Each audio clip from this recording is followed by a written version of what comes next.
Oh, big weekend coming up for Deion Sanders. On Saturday, he and Jackson State have the SWAC championship game against Southern. And then on Sunday, many expecting him to announce his next move. Prime time in the running for several jobs. Colorado, Cincinnati, USF. That's because he's done one hell of a job at Jackson State. The attendance has skyrocketed.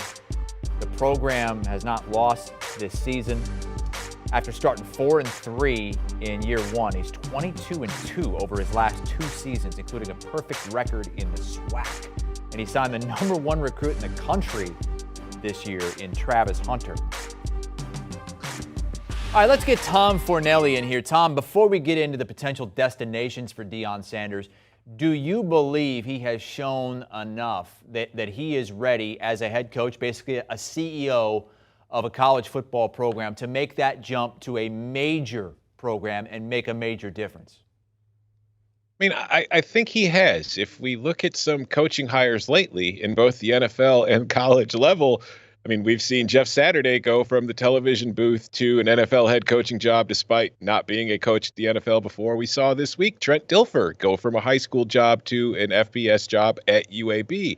I think that Deion Sanders has shown more than enough at Jackson State to get himself an FBS job, whether that's at the Group of Five level or at the Power Five level, because as you said, he took over that Jackson State role, and in a few years, he's revitalized that program. He has brought a lot more attention to the program than it had been receiving in many years prior. He's landed top recruits. He's on the verge of an undefeated season, and he's got us right now talking about Deion Sanders and Jackson State. So I think that he is going to be appealing to a number of schools based on his recruiting chops so far and the success he's had on the field, and also the attention he brings to your program, because we are seeing now in a world where we just had the playoff announced that it will be expanding, in a world where a selection committee chooses the teams that get to play in it. Having attention and people recognizing your name and your brand works to your benefit. When you look at all these things, Deion Sanders becomes an attractive candidate for some schools. Let's have you break down the candidates for his services, beginning with Colorado, a program that when Deion Sanders was in college, Colorado was one of the premier programs. They won a national championship in the early 90s. Give us the pros and cons for Deion trying to resurrect that fallen program. Well, I think the immediate pro is it's a Power 5 job. And the Pac-12 obviously is going to be looking a lot different in a couple of years when USC and UCLA move to the Big Ten. But it is still a Power 5 league, and it is a program that, as you mentioned, has a history of success winning national titles. So from that perspective, going from Jackson State to Colorado is a huge step up. Where it doesn't make as much sense to me, however, is that if you think of where Deion has been in his career and in some of the other schools that he's in the running for, and we're going to talk about, I don't know what the connection is between Deion and Boulder, Colorado. And when you also look at how he's been able to revitalize and turn things around at Jackson State, he has landed some of the top recruits in the country. He has also been able to take players who maybe started off as 4 or 5-star players and went to Power 5 schools and kind of didn't, whether it was depth chart problems or classroom problems or just anything, weren't able to get on the field regularly. He's been kind of like a second chance program for guys who haven't been able to cut it at the Power 5 level. He's brought them to Jackson State, and he's helped revitalize their careers and help get them, possibly to the NFL. I don't know if you could do that at Colorado. It's not really, it's not the same situation that you see with schools like Stanford and Northwestern, where the transfer portal is not really a weapon that they can use because of academic requirements. But Colorado, as far as allowing transfers in, is a bit more stringent than most Power 5 schools. So I don't know if that would be the kind of avenue that Deion would be able to take advantage of and how attractive that would be to him.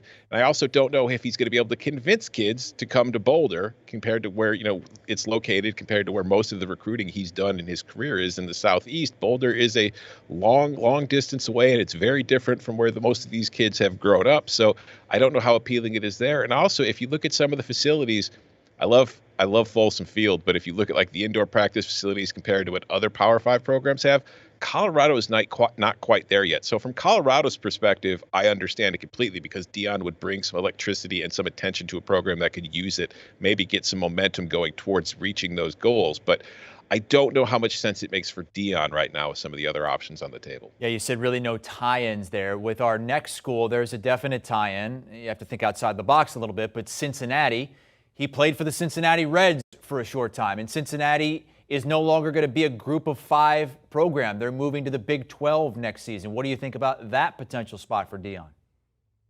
How much did Deion like Skyline Chili while he was with the Cincinnati Reds? That could be the determining factor in this job. But no, seriously, this is an attractive gig. We saw what Luke Fickell was able to do there. He got Cincinnati to the college football playoff. So there is already clear proof of concept that if you can get Cincinnati to the playoff from the American, you should be able to do it from the Big 12, particularly once the playoff is now expanding to 12 teams.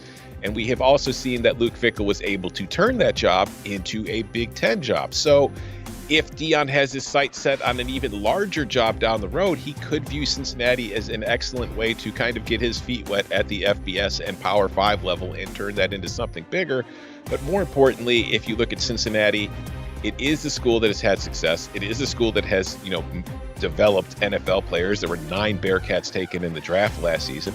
And it's also located in a state, Ohio, which has a lot of college football talent at the high school level. It is a state that is consistently sending players to the Big Ten, to the SEC. Kentucky has revitalized its program under Mark Stoops, largely by recruiting in Ohio. We've seen Ohio State use it. We've seen Michigan use it. Most of the Big Ten, Notre Dame, they all live in that state. So there's plenty of talent to go around, and we've seen Cincinnati use it under Luke Fickell. Now, Deion played for the Reds. I don't know if he has the same kind of recruiting tie-ins around that high school area that he would maybe in South Florida or in Texas, but he is Deion Sanders, and it is a Power 5 school in Ohio, so that's going to get him his foot in the door at a lot of high schools in the region. You just mentioned South Florida, and that's where we go next. USF in Tampa.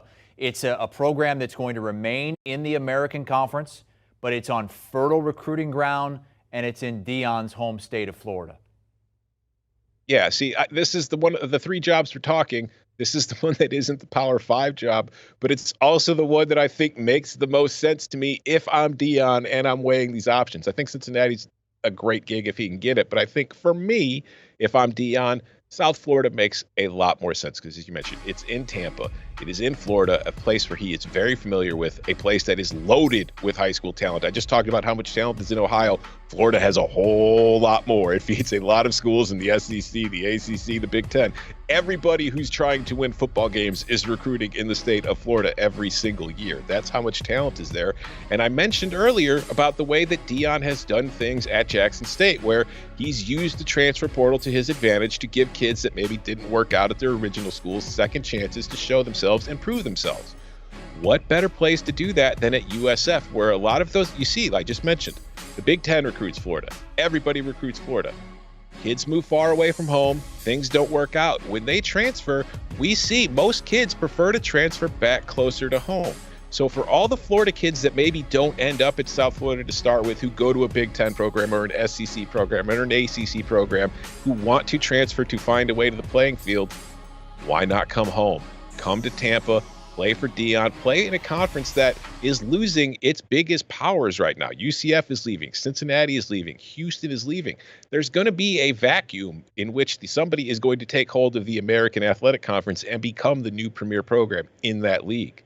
There's no reason it can't be South Florida. And if Deion takes that job, I think, as we've seen what he was able to do at Jackson State, he could make South Florida one of the dominant programs in that conference.